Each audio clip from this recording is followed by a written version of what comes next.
The open-concept living room was filled with friends and colleagues. I'd worked 12 years in software engineering to afford this house, a modest 3-bedroom in a decent neighborhood. Nothing extravagant, but it was mine.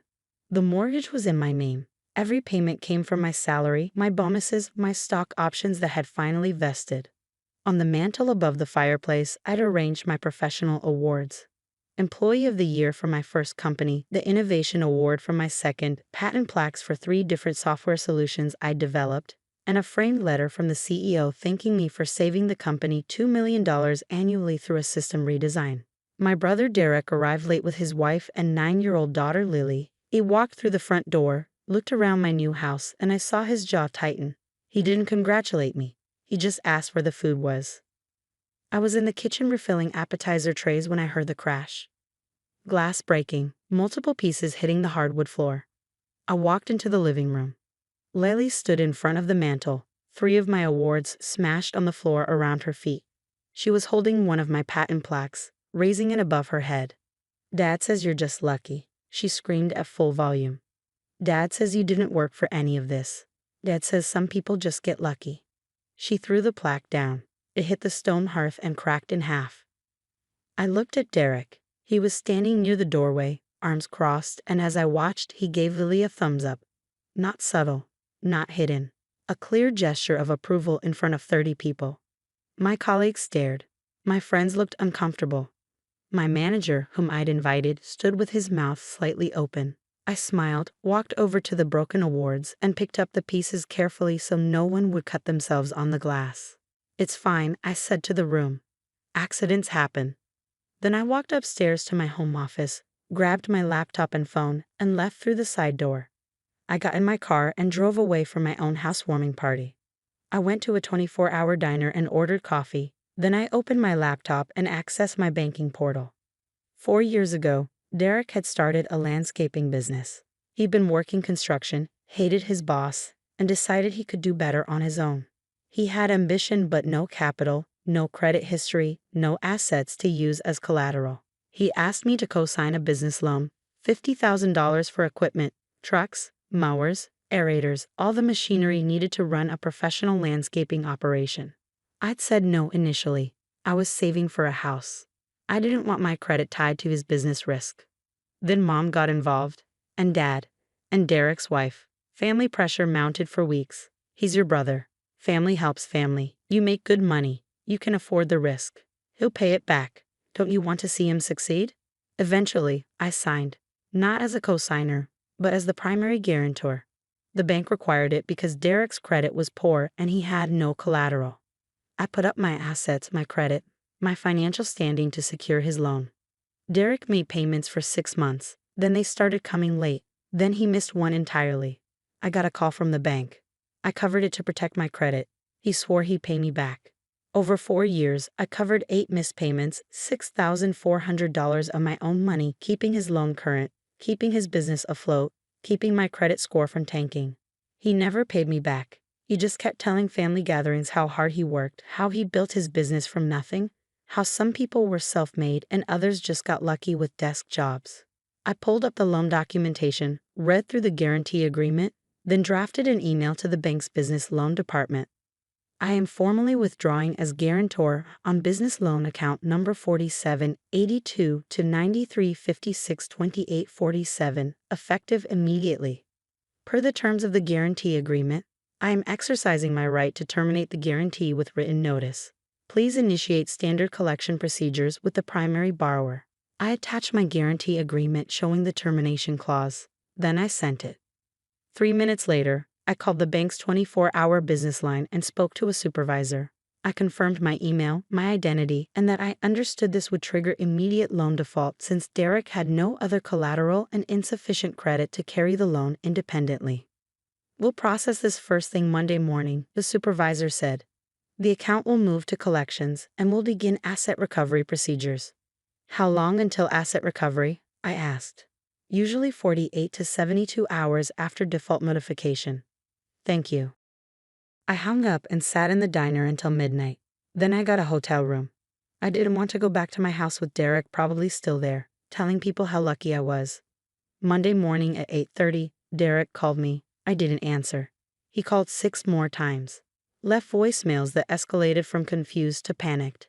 At 9:15, my mother called. Derek says men came and took his trucks. What's happening? Do you know anything about this? Repo company. His loan defaulted. What? How did his loan default? He's been making payments. I've been making 8 of his payments over 4 years. $6,400 that he never repaid. And I was the guarantor on his loan. I withdrew my guarantee. The bank called the loan. Standard procedure. You what? You can't just do that. His business needs those trucks. He should have thought about that before he let his daughter destroy my awards while he gave her a thumbs up. That was just kids being kids. You're destroying his livelihood over a childish mistake. Lily repeated exactly what Derek has been saying about me for years. That I'm just lucky. That I didn't work for anything. She destroyed awards representing 12 years of work, Mom. Awards for patents and innovations and documented achievements. And Derek approved. He gave her a thumbs up in front of my colleagues. He was joking. He was teaching his daughter that my success doesn't matter because it's just luck. While I've been subsidizing his business for 4 years. While I've been covering his missed loan payments. While I've been protecting my own credit by paying his debts. That's not luck, Mom. That's me working and him taking. Where is he supposed to get trucks now? How is he supposed to work? That's not my problem. I'm not his guarantor anymore. His loan, his business, his responsibility. She hung up on me. By Tuesday, my phone had exploded. Derek had told everyone I'd sabotaged his business. That I betrayed him out of jealousy. That I destroyed his livelihood over a broken picture frame. My dad called. You need to fix this. Derek has employees, people depending on him. You can't just pull the rug out. I can, actually. I withdrew my guarantee legally. The bank followed standard procedures. Derek defaulted on his loan. Those are the consequences. He's your brother. He's a brother who's been calling my career luck for 4 years while I've paid $6,400 of his missed loan payments. He's a brother who taught his daughter to trash my achievements at my housewarming party. Family goes both ways, Dad. Derek showed up at my house Wednesday evening. I watched through the window as he pounded on my door. I didn't answer. He stood there for 20 minutes, alternating between knocking and yelling. I know you're in there. We need to talk about this. You can't just destroy my business. I called the police non-emergency line. They sent an officer who asked Derek to leave. He left, but not before shouting, "This isn't over." On Thursday, Derek's wife called me. She was crying. Please, Derek has 3 employees. They have families. One of them just had a baby. You're putting them all out of work. Derek put them out of work by building a business on a foundation he couldn't support. I was never supposed to be a permanent guarantor. I was supposed to be temporary help until the established credit. That was 4 years ago. He's been struggling. The business has tight margins. Then he shouldn't have had his daughter destroy my professional awards while he encouraged her. He shouldn't have spent 4 years telling everyone I'm just lucky while depending on my financial backing. He made choices. These are consequences. She hung up. On Friday, I got a call from the bank. Mr. Hayes, the borrower is requesting a meeting with you to discuss reinstating the guarantee. Are you interested? Set it up. Monday morning, 9 o'clock. I'll be there. Monday morning, I arrived at the bank at 8:45. Derek was already there, sitting in the conference room with a loan officer. He looked terrible, unshaven, rumpled clothes, dark circles under his eyes. I sat down across from him. The loan officer started, Mr. Hayes, your brother would like to discuss the possibility of you reinstating your guarantee on his business loan. Without it, the loan remains in default and will continue asset recovery proceedings. I understand, I said. Derek leaned forward. Please, I'm sorry about the awards. Lily didn't understand. She's just a kid. I shouldn't have laughed. I'm sorry, but I have employees. I have contracts. I need those trucks back. The trucks are gone, Derek. Auctioned already. The bank moved fast. He looked at the loan officer, who nodded in confirmation.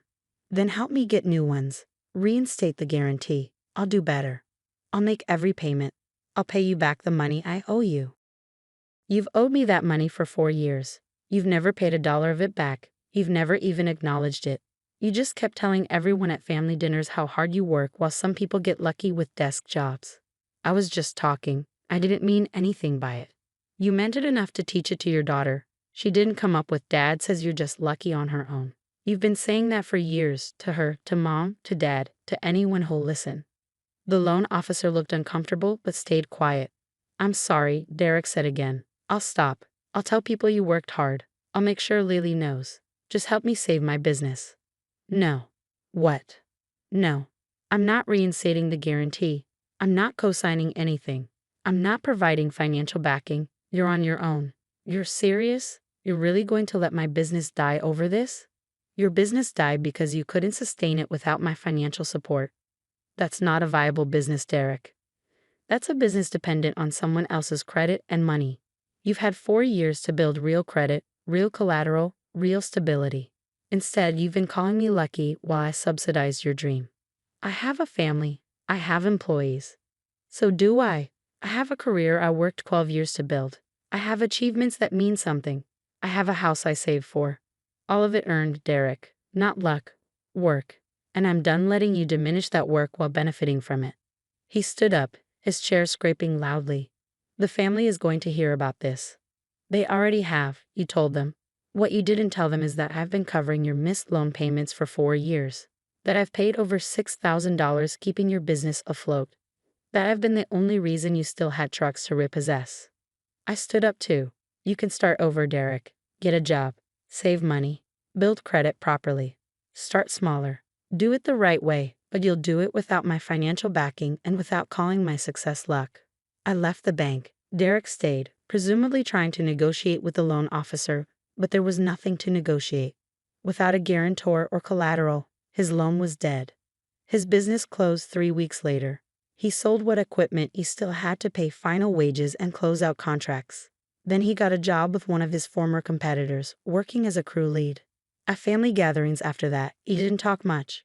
When people asked about his business, he gave vague answers about restructuring and market changes. He never mentioned the repo. Never mentioned the guarantee. Never mentioned me.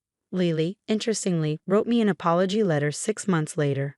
It was clearly coached by adults, but it was sincere enough. She said she was sorry for breaking my awards and that she'd learned actions have consequences. I wrote back thanking her and explaining that the awards represented years of work, not luck. I didn't mention her father's business. She'd learned that lesson from watching him work for someone else. I got my patent plaques reprinted. The other awards were irreplaceable originals, but I kept the broken pieces in a box in my office, a reminder that family support isn't infinite and that enablement isn't love. Derek and I don't talk beyond basic holiday greetings. His wife doesn't call. His daughter waves awkwardly when she sees me. My parents eventually stopped pressuring me to fix things with Derek. I think they finally understood that I didn't break anything. Derek broke it by building his success story on dismissing mine. I still own my house. Still work my lucky desk job. Still collect awards occasionally for work that Derek will probably forever consider luck rather than skill. And Derek still works for someone else, earning an hourly wage, no longer telling people how he built his business from nothing. Because it turned out he built it from something.